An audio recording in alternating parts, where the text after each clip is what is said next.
প্রত্যেক দিন এই তেল বাইকে ঢোকানোর জন্য চেষ্টা করে ব্যর্থ হচ্ছি।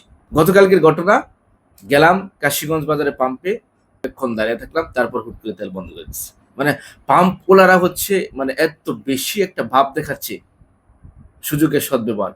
আর সবচেয়ে বড় কথা হলো সরকার যে ব্যর্থ, এটা কিন্তু প্রমাণ হয়ে গেছে।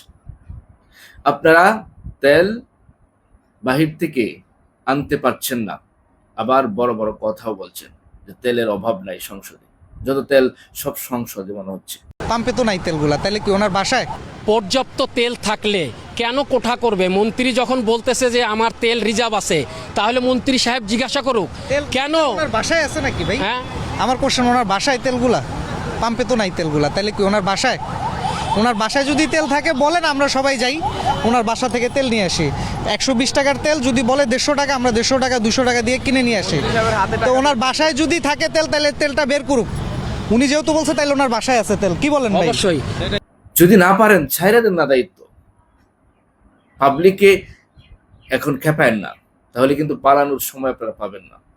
যদি আপনারা না পারেন, ব্যর্থতার দায় স্বীকার করে আমাদেরকে দায়িত্ব প্রদান করেন। আমরা হরমুজ প্রণালী থেকে বাংলাদেশের তেলবাহী জাহাজ মুক্ত করে বাংলাদেশের জ্বালানি সংকট নিরসনে ভূমিকা পালন করতে প্রস্তুত রয়েছি। আপনারা তেলের সমস্যা সমাধান করতে পারছেন না। আপনারা চুরি, এত বেশি ইদানিং চুরি হচ্ছে গ্রামগঞ্জে, আমরা দেখতে পাচ্ছি। মানে কি বলবো, পাচ্ছেন না সামলাইতে, তাহলে কিভাবে আপনারা কি করবেন? আপনারা বাদ দেন। আর কথাই মনে হয় যে না, সবকিছু একেবারে ঠিক। পারবেন না আপনারা দেশ চালাইতে। যারা পারবে তাদের কাছে দিয়ে দেন। এক হচ্ছে ব্যর্থ আপনারা, আর দ্বিতীয় হচ্ছে কথার মধ্যে মনে হয় যে আরো অনেক বড় কিছু আপনারা করতেছেন। আমি যদি ব্যর্থ হই, আর সেই ব্যর্থতার জন্য যদি আমি স্বীকার করি, জনগণের কাছে এসে হাত জোড় করে যদি আমি ক্ষমা চাই, তা জনগণ আপনাকে ক্ষমা করবে, মনটাকে সান্ত্বনা দিতে পারবে। যাই হোক, সে ব্যর্থ, কিন্তু আমাদের কাছে মাথা নত করেছে।